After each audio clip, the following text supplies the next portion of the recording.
In Now You See Me 2, directed by John M. Chu, we are treated to a wild visual spectacle right from the start.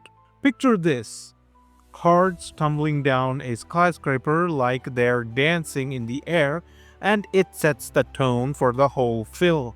It's a sequel that brings back the magician thief group called the Four Horsemen for another adventurous heist, this time prompted by a tech whiz seeking revenge. I aim to figure out if this film is genuinely matchable or just a flashy distraction.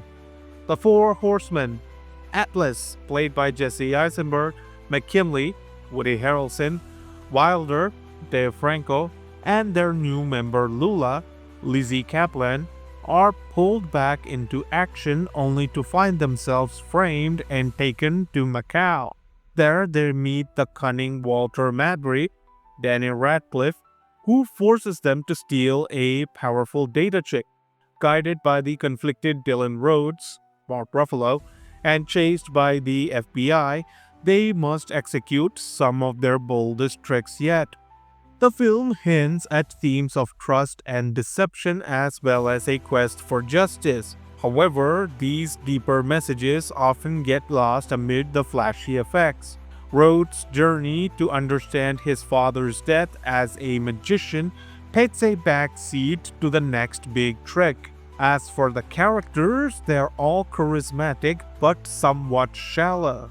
Eisenberg's Atlas is all snark, Franco's Wilder is charming, and Harrelson's dual role as Merritt and his villainous twin brother Chase comes off as a strange, distracting joke.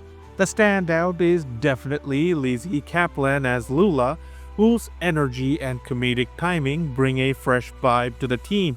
Mark Ruffalo effectively portrays Rhodes' emotional struggles and his protective nature toward the Horsemen, but Radcliffe's Mabry feels weak and lacks a real threat.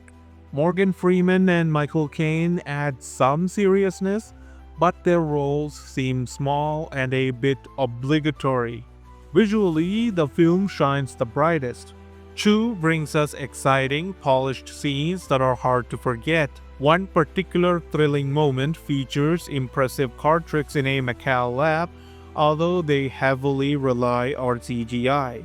The quick changes in camera angles help create a sense of disorientation that adds to the excitement. However, when the magic feels entirely computer generated, it loses that sense of wonder and becomes more about special effects than actual magic tricks. The music is energetic, keeping the pace lively, but rarely deepening the emotional moments. Sound effects emphasize surprises and twists effectively. What's good about the film?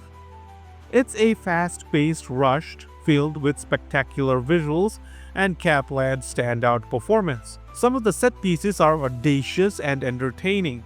It keeps moving rapidly, so there's little time for boredom. But there are also significant drawbacks. The plot gets overly complicated with twists that stretch logic, and the villains are underdeveloped. It feels like the dazzling visuals sometimes hide a hollow story. Overall, I found it entertaining and enjoyed the thrill of the ride. It's fun while you watch it, akin to an exciting amusement park attraction. However, like any good trick, it doesn't stay with you for long. Compared to the first film, this sequel lacks the tight and exciting structure. Now You See Me 2 is like sugary cotton candy, bright and satisfying at the moment, but it quickly dissolves without leaving much behind. It's great for those who love flashy heists and magical visuals, but don't look too closely at the underlying magic. What do you think? Is it an impressive illusion or just a flashy show? That's my opinion on Now You See Me 2. Do you agree with my thoughts? What are your thoughts on the film? Let me know in the comments. Please drop a like and subscribe to my channel, and I'll see you in the next video. And it consumes me.